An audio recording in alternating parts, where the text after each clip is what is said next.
Hi, this is Joyce Farrell. Let's take a first look at a simple computer program. Some basic programming operations occur in almost every computer program. First, there's input. A user puts some data into a program, some facts and figures. Input devices that are used include keyboards and mice. Sometimes input data comes on a disk. Audio data might come through a microphone. After the data is input, it's processed. The piece of hardware that performs processing is the Central Processing Unit, or the CPU. Processing might include doing some arithmetic, or sorting the data, or organizing it in some way. After data is input and processed, you can output the information that you've created. Output is available for a user to see the results of the program. Output devices include monitors and printers.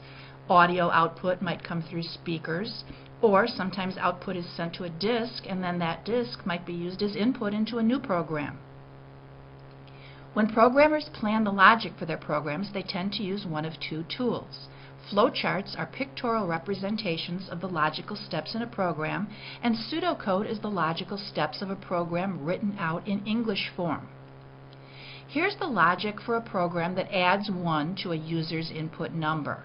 On the left is the flowchart of the program, on the top right is the pseudocode, and on the bottom right is what the program might look like after it's been written and it's running in a command prompt window. In both the flowchart and pseudocode, the first step is to start. In the command prompt window, you might type a command to run the program.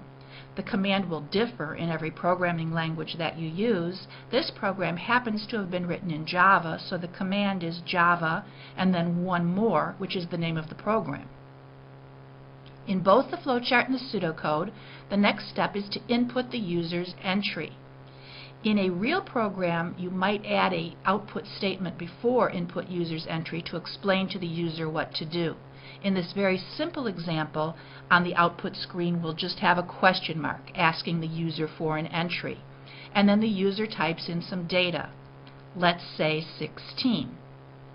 The next step in both the flowchart and the pseudocode sets a spot in memory called result to user's entry plus 1. Nothing happens on the screen during this step. This processing happens in the Central Processing Unit and in memory. So result becomes 1 more than the user's entry.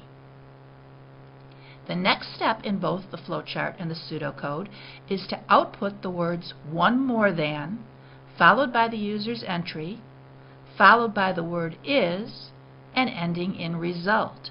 On the screen it says 1 more than 16 is 17, because 17 is the value of result. And then the program ends. You can run the program again. Start it, give the command to start it, ask for input, perhaps the user types 345. In memory, result is set to 346, but you don't see anything happen on the screen yet. When both the flowchart and the pseudocode get to the output statement, then on the screen you see 1 more than 345 is 346. And both the flowchart and pseudocode stop. You don't have to run programs in a command line environment. Some programs are created to run in a GUI environment. GUI means graphical user interface. For example, suppose you have the GUI screen that you see in the lower right part of the screen.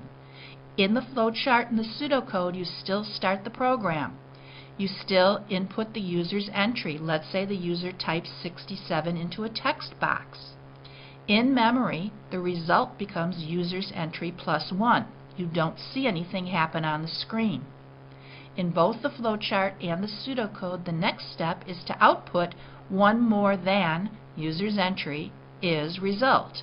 And on the GUI screen you can see 1 more than 67 is 68. The flowchart and pseudocode for the GUI program are identical to what they were for the command line program.